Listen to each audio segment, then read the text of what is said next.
What's going on, everyone? Welcome to the May 8th afternoon slate edition of the Ship My Money show. I'm your host, Adam Scherer. You can follow me on Twitter at ShipMyMoney DFS.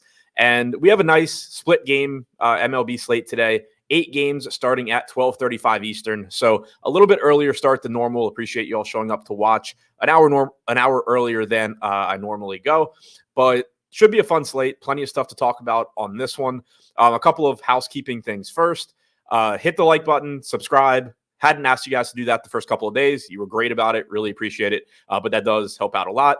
Also, because we do have the split slate today, I will be back at 4 p.m. Eastern as well to do the same game-by-game show for that slate. It just made more sense, I think, to split them up, do 2 shows as opposed to trying to fit them all into one.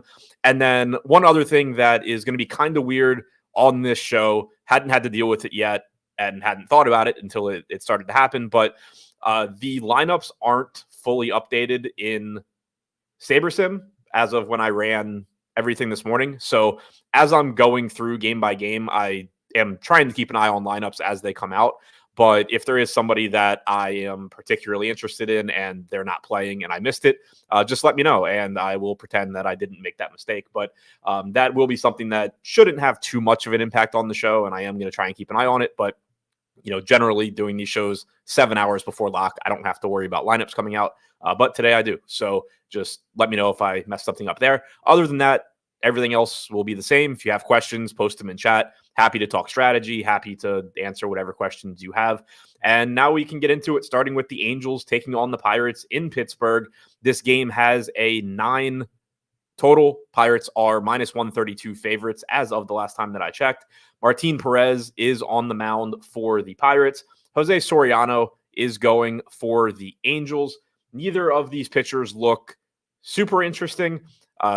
Neither offense is great. The park is pretty good for pitching, so they have that working for them, but only a 21% K percentage for the season for Soriano. He's also walked 12% of hitters, which obviously is not ideal. Martin Perez has never been a very good strikeout pitcher, and that hasn't changed. Only an 18% K percentage for him so far this year. Soriano is getting a little bit of ownership on DraftKings at 7K, pulling around 10% ownership.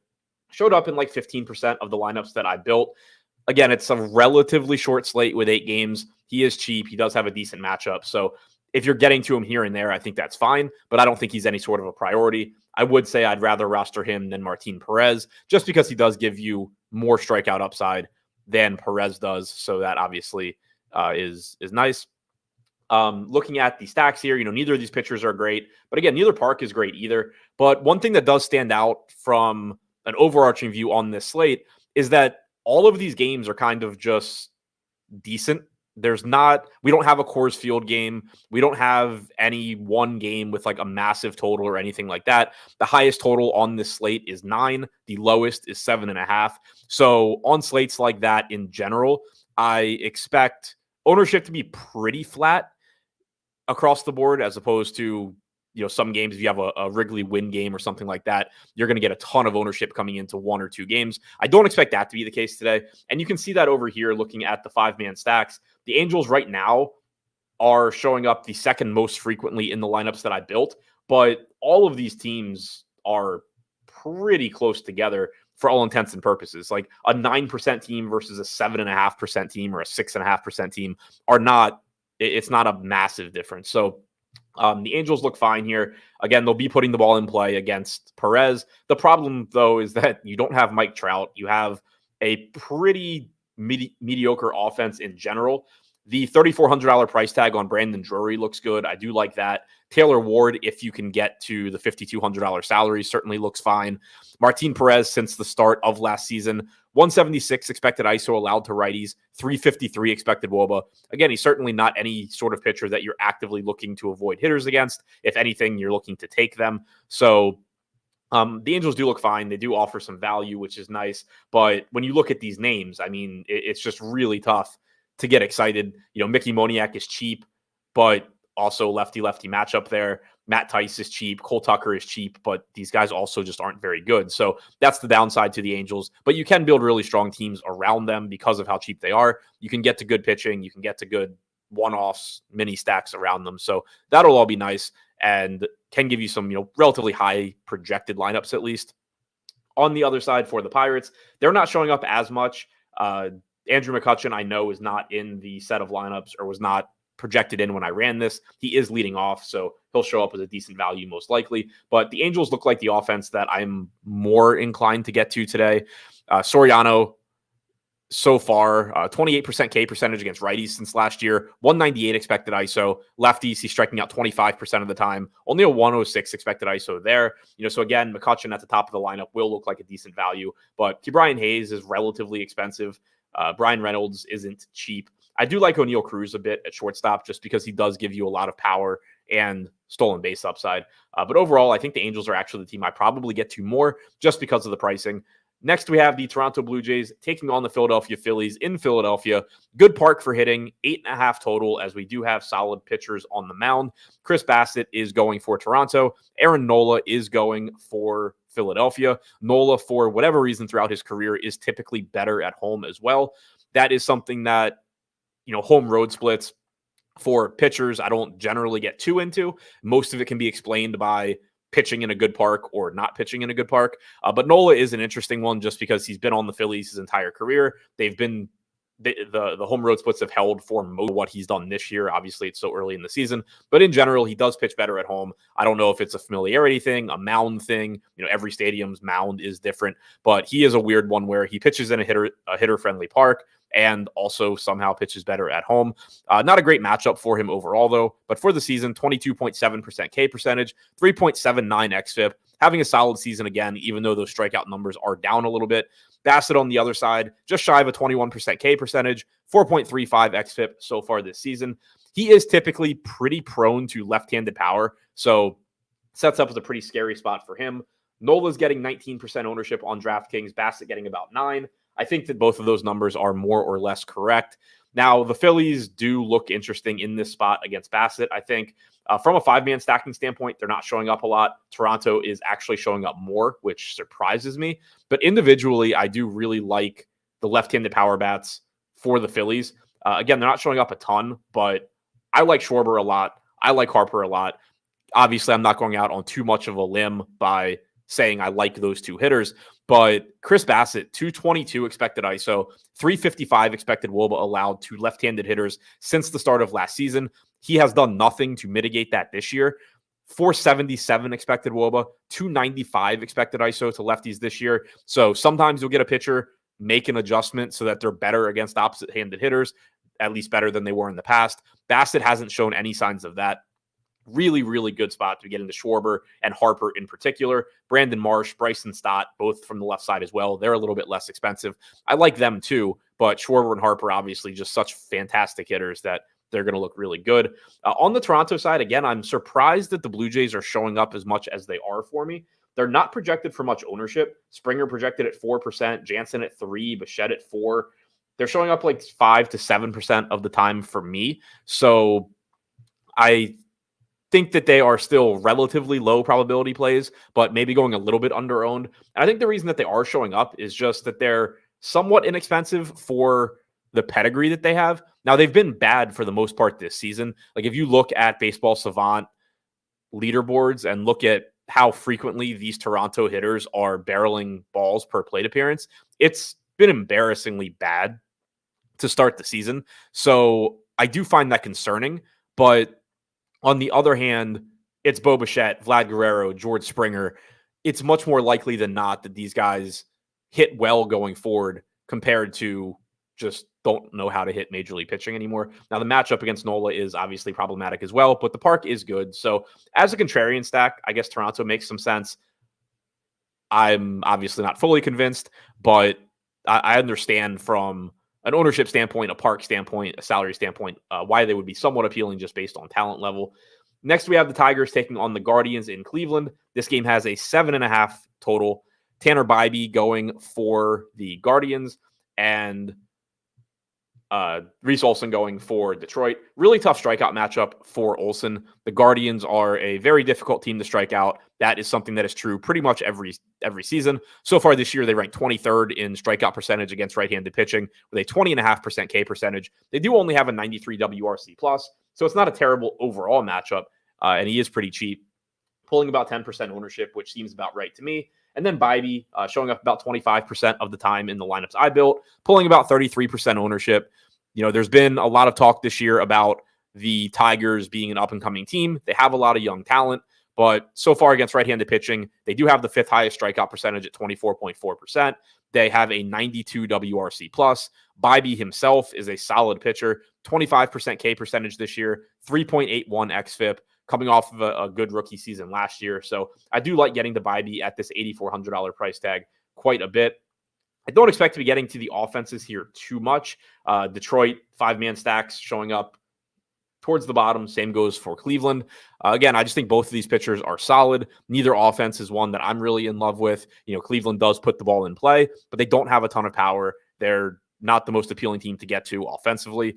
Bybee, 165 expected ISO to lefties since the start of last year, 147 to righties. There's nothing that stands out there as a glaring split or anything like that. Olson, 166 to righties, 202 to lefties. So if you wanted to go to, left-handed power from Cleveland, fine, but I don't really know where that exists. Like Jose Ramirez is good at 6K. Jimenez is fine, but he's 5,200. That's a pretty expensive price tag for him. I think it's going to be tough to get to bats too much in this game. Riley Green is worth highlighting individually just from a talent standpoint. He has been amazing this year. Again, Detroit does have a lot of young talent, a lot of players that are probably going to be good hitters at some point in the future. Riley Green appears to be there. He has been great. So bad matchup for him against Bybee. Not a great price tag at 5,100. It's not like you're getting salary relief there, but as a one-off, if you're trying to get some leverage against a popular Bybee in lineups where you don't have him, I do think Riley Green individually makes a lot of sense. Mets taking on the Cardinals in St. Louis, so a park that is not great for hitting home runs. This game has a 7.5 run total as well. Not a particularly appealing offensive game. Sonny Gray going for the Cards, obviously a really good pitcher there. And then Jose Quintana on the mound for the Mets. He is not a pitcher that misses a lot of bats, but he also just doesn't give up a lot of power, which is another reason in conjunction with the park that the total is as low as it is. The Cardinals also do not have Wilson Contreras, who broke his arm after getting hit by a JD Martinez swing yesterday. He is one that I know is going, he was in the projected lineup when I ran this. Obviously, he's not playing today, so that's going to be one that we just kind of need to ignore. But it's not a great spot for hitting. St. Louis, middle of the pack here, but again, that probably comes down once Wilson Contreras isn't in. The Mets are lower than that. Sonny Gray is just a really good pitcher. He's somebody that I've loved for basically the entire time I've been doing content. So far this season, strikeouts have been there for him again. Maybe not to the same level, higher level than in the past. 33% K percentage so far this year through his first handful of starts. 2.24 xFIP. Really good pitcher. He is expensive here at $10,800, and that is keeping his ownership down a bit. Only pulling 19% ownership on DraftKings. Showed up in only 11% of the lineups that I built. Now, keep in mind also that on these shows before lineups are in, there's not as much value since we don't have confirmed lineups. So maybe Gray ends up looking better. But if you can get to him, great. If not, then the price tag is pretty expensive. Quintana on the other side, not getting any ownership. He is cheap at 6,600, but not a very good strikeout pitcher. Not a great matchup. Also, weather concerns. Adam just mentioned it in chat. Weather concerns in this game. Again, I generally don't really look at that until I'm building lineups, so hadn't noticed. But yeah, if this game doesn't play, then don't play it. Assuming that it does for now. The pitching, Gray looks good if you can afford him. Quintana, if you just needed a dirt cheap pitcher, then fine. But probably not going to really need to get there on the slate. The matchup isn't great. He's not great. But again, I don't really like the offenses here either. I don't think have a lot to get to here because I'm not looking to take hitters against Gray. Contreras is showing up, the most here. He's obviously not playing today. Jose Fairman at 2,300. I think leading off, maybe. briefly saw that lineup when it came out and then forgot what it was. But if he is playing and leading off, yeah, he is leading off. Fine from a value standpoint, but probably going to be pinch hit for later in the game. I just don't really see a lot here if the game even plays outside of getting to maybe some Sonny Gray. More appealing game next. Milwaukee taking on the Kansas City Royals in Kansas City. Brady Singer going for Milwaukee and Joe Ross on the mound for the Royals. This game has a 9-run total, so it's tied with the Pirates Angels and the Dodgers Marlins for the highest total on the slate. More appealing game to get to for hitting than the last couple, or at least the last one that we talked about. Joe Ross coming in at 6,200. Not really any interest in him. It's a not great matchup against KC. It's not a great park to pitch in. He's not very good. So none of it is very appealing for Ross. Singer on the other side at 8,600, pulling 12% ownership. He showed up about 11% of the time for me. I do think you could also make a case that he is possibly being a little bit underprojected across the industry right now.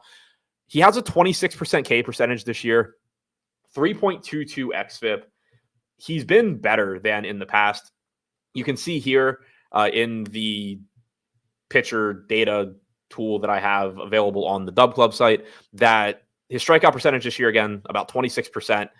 In the past, it's been between 21 and 22%. His stuff plus still isn't very good. That could be a pitch mix thing. In general, sinkers and changeups don't grade out as well in that metric as they do, or as other pitches do. So that could be one reason that it's low. You know, if you use 2021 to 2023 as a baseline, it's not like he's dropped off a lot there. But there's nothing that stands out as like a glaring reason why his strikeout percentage would have gone up. But it has so far, and we are starting to get far enough into the season that you should put some stock into that. So basically the way I view Singer right now is it's a scary matchup against Milwaukee. I'm not going to have a lot of confidence there. In the context of this slate, he projects fine. He's, a secondary pitching option, getting 12% ownership, showed up about 14% of the time for me, 11% of the time for me. But there is also that added component of that's using projections that are mostly assuming, based on what he's done in the past, which is how projections work and how they should work. But there is some chance that he's just a better pitcher now, and maybe he should be 20% owned instead of 12 or something like that. So, if you are looking at, if you're trying to decide between a couple of lineups for a tournament, one has Singer, one doesn't, and you're kind of on the fence, I do think he's a solid contrarian play because there is that that chance that he's just kind of being underprojected, and even at his projection, he looks decent. So that being said, it is still a scary matchup. The offenses here are going to look pretty good just because the park is good for scoring. Both the offenses are good. Milwaukee is showing up the most as far as 5-man stacks go. Now, the opposite of what I was just saying about Singer is true for Milwaukee. They look good just based on, their prices, their positions, the hitting environment, all of that. But there is a decent chance that they're being at least a little bit overprojected, and as a result, a little bit overowned, because if Singer is actually better, which we don't know, but if Singer is actually a better pitcher this year than he's been in the past, then Milwaukee, by definition, is looking a little bit better than they should. But William Contreras, 5,500 at catcher. He's expensive, but being able to cover that position is always nice. Willie Adames at 4,400 looks like a really good price tag. Bryce Turang is fine at second base at 4,600. You have a cheap Tyler Black. Sal Frelick is pretty inexpensive.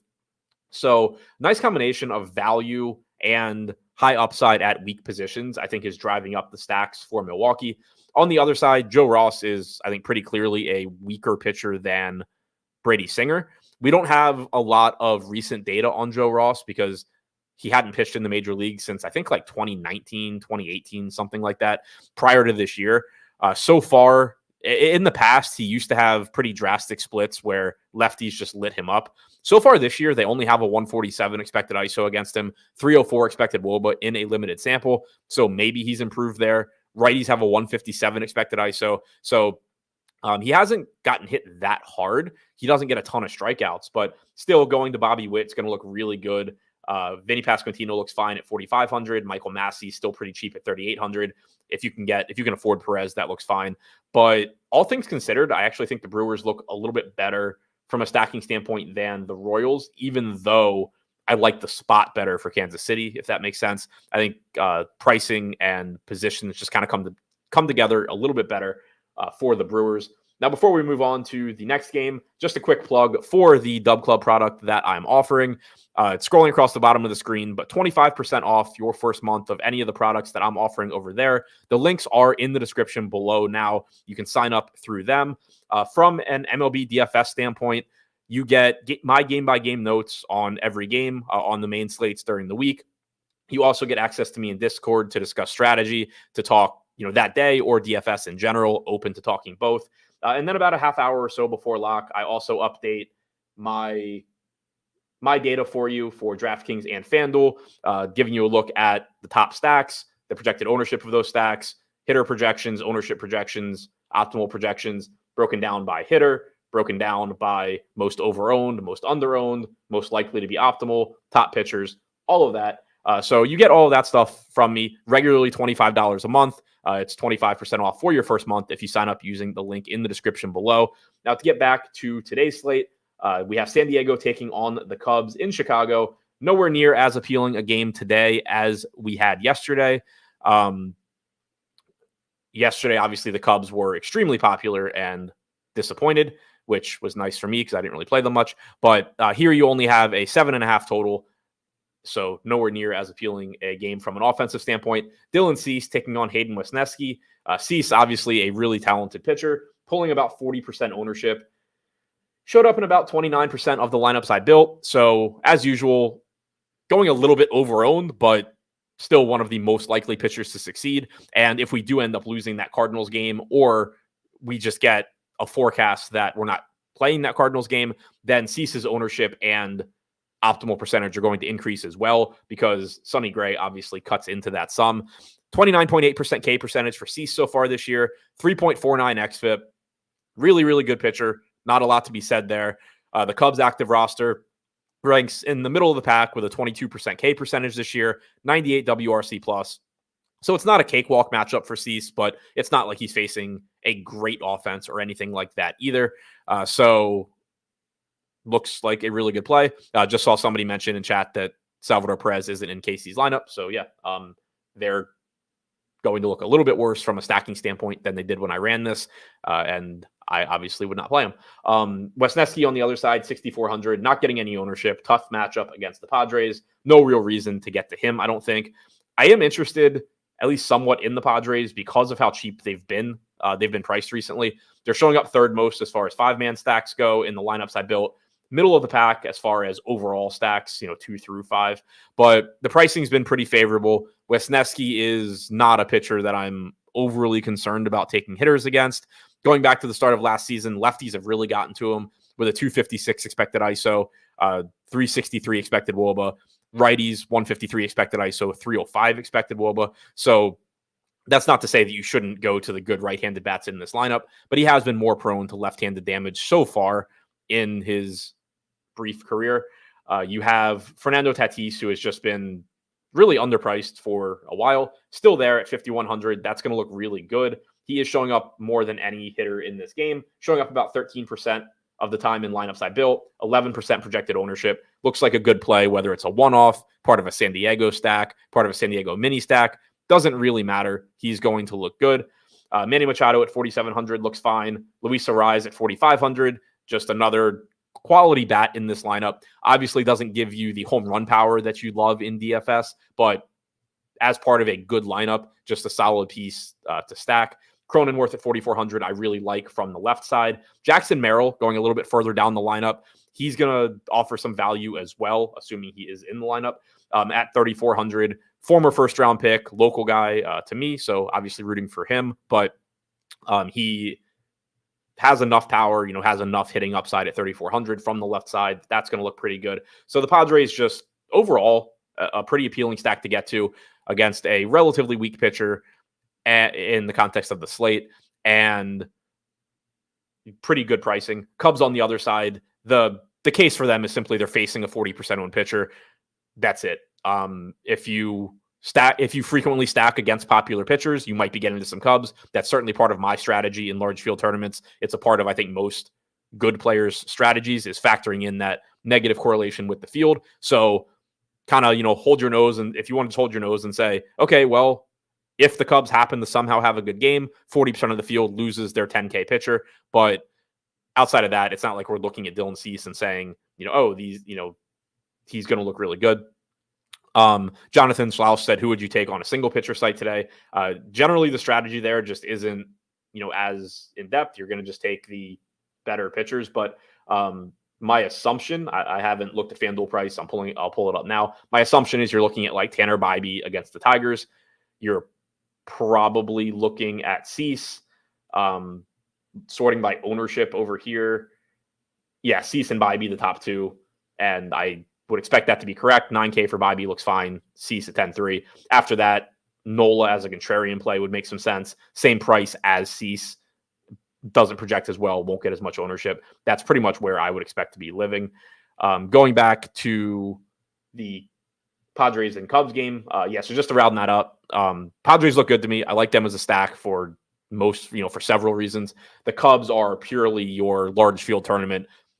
I don't need to be right very often for me to win a lot of money type stack, but there's no reason to think that they're going to have success against Cease. You're just, hoping that they do it often enough that you get paid by the end of the season.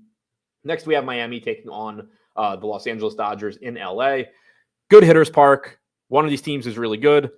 One of these teams is really bad. Gavin Stone going for the Dodgers at 7,400 on DraftKings. Weathers going for Miami at 6K. Stone's getting 14% ownership. I think that makes sense. He showed up in like 10% of the lineups that I built. The matchup with Miami is good. They aren't a very good offense overall. Their active roster against right-handed pitching ranks 11th with a 22.5% K percentage this year, 85 WRC plus. No more Luis Arraez on the roster, so you don't have him at the top of the order putting the ball in play every single at bat. That's going to just make this matchup more appealing for opposing pitchers as well. And so Stone's going to look pretty good. For the season, he has only struck out 17% of hitters, 4.55 xFIP. But the matchup's good. The price is good. We haven't really talked about cheap pitchers that looked good so far. So I think that's another reason that you're seeing some ownership come into Gavin Stone, even though, he's not the best strikeout pitcher. It is a good matchup. It is a good price tag. The Dodgers are going to look really good. They're showing up second most frequently in all stat combinations behind the Angels. As far as five-mans go, they do drop off a bit. That's just because of their pricing. So if you can find a way to make it work, then, great, get to them if you can get to those five-man stacks. If you can't, then getting to two-mans, three-mans, whatever you can get to here makes sense. It's just a good spot for the Dodgers. Obviously, they are a really good offense. Against right-handed hitters since the start of last year, Weathers has allowed a 187 expected ISO, 349 expected WOBA. Lefties, 178 expected ISO. So it's not even like he's been lights out there. Not that you should ever shy away from Shohei Ohtani, but certainly wouldn't do so here. Mookie Betts is probably the best hitting play on the slate, all things considered. 6,400 on DraftKings, but second base and shortstop eligible. It's just so easy to get him into lineups. There's going to be value in this Dodgers lineup as well. We don't know exactly who it will be, and they will carry pinch hit risk if the game is close later in the game. But, we like right now, Chris Taylor and Kike projected in. They were both sub 3K on DraftKings. Chris Taylor, the absolute minimum. Andy Pages in the lineup or projected lineup as well at 4K. Miguel Rojas is pretty cheap, but you're likely to get value here. You could get Austin Barnes in there. So, we'll see what this lineup looks like. We probably won't have it by the time the slate starts, which is unfortunate, but there is pretty much no way that there won't be value bats starting this game for the Dodgers, which will make it a little bit easier to get to them as well. Teoscar Hernandez, I didn't mention specifically, but he's going to look really good also. On the Miami side, I do like Jazz Chisholm at 4,800. Not a bad spot against Stone, and Chisholm is a good hitter. Outside of that, you do have some value most likely for Miami. Jesus Sanchez has some pop at 3,500, Josh Bell at 3,600, but it's really difficult to single out individual hitters from the Marlins outside of Chisholm just because they aren't very good. But this is a nice park upgrade for them going into LA. So you are getting some ownership coming into Stone as well. So you do get some negative correlation with the field. You do get a cheap stack. They're not projected for much ownership. Chisholm only 5% is pretty nice. So I do like him individually. And, maybe if you just need a low-owned cheap stack, the Marlins can work. And then finally wrapping things up with Texas taking on the A's in the first game of a doubleheader today. Good matchup for Michael Lorenzen. Not as good matchup for JP Sears. They are both cheap. They are both getting 10 to 15% ownership. And I think it's warranted. Sears both of them showing up about 17 to 18% of the time for me. So this is another spot that you can go to for value pitching if you don't want to get to Gavin Stone or you just have enough Gavin Stone. Neither of these pitchers are great by any stretch, but it is a good strikeout matchup for Lorenzen. 18% K percentage so far for him through his first couple of starts this year.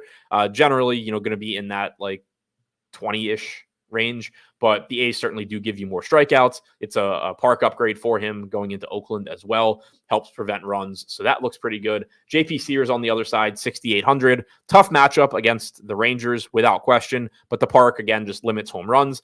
He has only struck out 19% of hitters so far this year, but he got off to a really slow start as far as strikeouts go. I expect him to stabilize around 22% by the time all things are said and done. He's just a decent pitcher. He's 6,800. We don't have a lot of pitching that we love on this slate, so that's why he's showing up. It doesn't have to do with the matchup. The matchup is obviously bad. It's scary. I don't have confidence, but the more lineups you're playing, the more likely you're going to be getting to some JP Sears. Offensively, the Rangers showing up fourth most as far as stacks go. Oakland showing up closer to the bottom. 5-man stacks, Rangers showing up fourth most as well. So it looks like a spot where if you're not getting the Sears, you should be getting to the Rangers. I think that makes a lot of sense. Again, Sears not a terrible pitcher, but he's not a great pitcher either. Right-handed hitters against him since the start of last season have a 215 expected ISO. He does give up some power. Lefties are at 155. Adolis Garcia, Marcus Semien both look like good pay-up options. Ezekiel Duran, assuming he's in the lineup, looks like a good value at 2,800. Jonah Heim at catcher is going to look good. Tavares gives you some value as well. Corey Seager, lefty, is obviously fine. Just isn't going to look quite as good as Garcia and Semien because of the lack of platoon advantage. But the Rangers, they look good when you're not getting to Sears. As far as Oakland goes, I find them kind of interesting. I'm a little surprised they're not showing up more than they are in the lineups that I built. They strike out a lot, but again, Lorenzen's not a great strikeout pitcher. He does. The A's do have some power. So I think Brent Rooker, Toro, Tyler Nevin, Seth Brown, at the very least, mixing them in as like 2 or 3-man stacks makes some sense to me to mix in value. Like maybe if you were going to the more expensive Dodgers, say you're laying off of like Chris Taylor and Kike, but you want to play Betts and Shohei and Freeman, and I don't know if Smith will be in the lineup, but if he is, then Smith. Mixing in these A's guys could make some sense in a lineup like that. I don't think they're high priority or anything, but there is some power there. So that's every game on this early slate. Pretty interesting slate. Definitely keep an eye on that St. Louis weather. I haven't had a chance to check it during the show. I saw a few people say that it's starting in a delay now, so maybe losing that game. I don't know. Definitely keep an eye on that. 7 or 8 game slate, but a lot of these games look really, really similar in terms of run totals. So just keep that in mind when you're building lineups. Like, pay attention to ownership. I think that kind of plays a little bit bigger role on slates like this because everything does project so similarly. I think that you should be a little bit more willing to maybe just get away from the field, take some chances on lower owned teams. Jake Giles in chat said, any tips and tricks on how to optimize SaberSim other than running contest sims, sorting by RAROI and being done? Yes and no. Like, I do stuff outside of SaberSim as well, which it wouldn't do me any good to tell you because you don't have access to it. In general, I think one mistake people make because they do what you just said is you want to do something to diversify your lineups if you're playing multiple lineups. Because if you have, let's say you have this pool of 5,000 lineups you built, and then you sim it against the contest field. Let's just use the Cubs as an example, right? Because Dylan Cease is going to get 40% ownership. Let's say the Cubs are a high ROI stack because over the course of 100,000 times playing this slate, they beat Dylan Cease enough that they give you a good return. What's going to happen is like a lot of Cubs lineups are going to get pushed to the top when you sort by RAROI or ROI, because individually those lineups are doing really well and making a lot of money in those sims. But what it's not accounting for is that as you start playing those Cubs lineups, you are competing with yourself. So that's something you want to pay attention to, is whether you do that by limiting, if you have some method of limiting, going in and limiting how often you get to an individual stack, or if you just use the uniques and add those in to kind of diversify your lineups more. I think that's one mistake that people probably tend to make, is they just, like you said, run contest sims, sort, and then they end up playing a lot of lineups that are too similar to each other, because you're playing like each one of those individual Cubs lineups in that example is a really, really low probability lineup. But again, over the course of like your life, it'll make you a lot of money. But if you're just playing a bunch of those lineups, they're competing with each other, you're going to lose a lot of money generally on any given slate, because they're going to not hit cease. So I think that's the biggest mistake I think that people probably make. And I think it's the first thing that I would put effort into, like figuring out how to balance playing good ROI lineups and not playing a bunch of stuff that is just going to compete with itself. So other than that, that's all I have for this show. As far as home run picks, I forgot to update the home run picker thing, but I'm going to take Kyle Schwarber, if that's not cheating too much, against Bassett. Top stacks, looks like Angels from a value standpoint, Dodgers if you can get there. I like Milwaukee. I like San Diego. Top contrarian stack, I think probably Miami. They just don't seem like they're getting ownership, and they're showing up from a stacking standpoint. I think fifth most for me in top stacks. So I like that. The best pitching on the slate looks like Bybee and Cease. After that, it all gets pretty ugly. Contrarian would probably be Singer or $7,100 Bassett, and just hope for the best against the Phillies. But other than that, that's all I have for you. If you are in my Discord, feel free to hit me up in there. Other than that, I'll be back at 4 p.m. So keep that in mind. Obviously not a normal show time, but I will be back doing another show for tonight's slate. Thanks for checking it out. Really appreciate all the views, all the likes, all the subscriptions we've gotten so far. And I'll see you all later.